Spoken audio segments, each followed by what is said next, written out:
I'm pleased to present the #1 selling book in America, Free to Choose. It's #1 on the New York Times bestseller list, and I ought to know. And it is written by the Nobel laureate, a man who's will never be accused of making economics confusing. A man who has a reputation for not only saying what he thinks, but writing what he thinks as well, as he has done in this most important book titled Free to Choose. Please welcome the Nobel laureate in economics, Milton Friedman. Right here.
Here he comes again, Milton Friedman, and boy, does he make an entrance now, because this is a blockbuster book, Free to Choose, which, not surprisingly, features a very attractive, flattering, professorial picture of our guest on the front.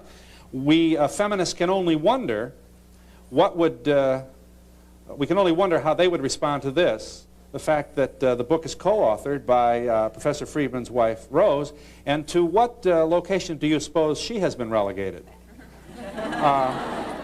You've got that wrong. Don't you know that the best always comes last? Okay.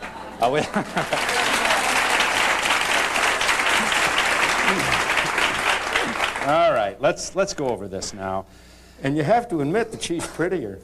You certainly do have to admit that. It's not difficult to admit that at all. As a matter of fact, that you do seem to have it all, Professor Friedman. If you just take a personal aside here for some, you're well married. You're married for what? 41 years. 41 years to the same woman. Same woman, of course.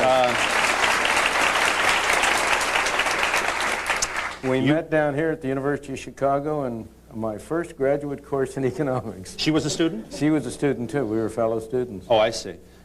So you never did presume to teach her, then? Oh, no. Okay. This is when I was first starting. That's probably why you've been married 41 years. And you also enjoy the prestige of the Nobel Prize.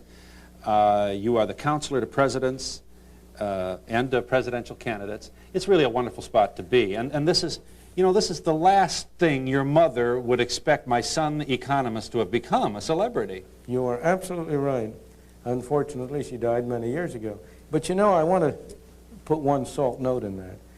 People often fail to distinguish between giving advice and having it taken. Mm-hmm. And I've given advice to many presidential aspirants. It hasn't always been taken. In fact, most of the time it hasn't been. I think we can assume that it's certainly not being taken now. Well, I haven't given any advice to President Carter. But none has been solicited, I think. None has been solicited. But that really doesn't matter, because I publish my views in Newsweek and other areas. Anybody who wants to know my opinions or my views has them readily available. Nobody has to call me on the telephone to find out. Yeah. The only time I talked to President Carter was in the interim between his election and his inauguration, when there was an absolutely hilarious incident. He tried to call me to congratulate me on the Nobel Award, and he told his secretary to get Milton Friedman. Well, it so happened there was a speechwriter in Jerry Ford's White House called Milton Friedman. This is in the interim after Jerry Ford has been turned out. And all of a sudden the telephone rings and Milton Friedman in the White House hears President-elect Carter is on the phone, and he thinks Santa Claus is coming. Sure, he's going to. This will be the unprecedented act of being asked to come on another administration. But Wow. it turned out he was really trying to get me, and he finally got me up in Vermont, where we were at the time.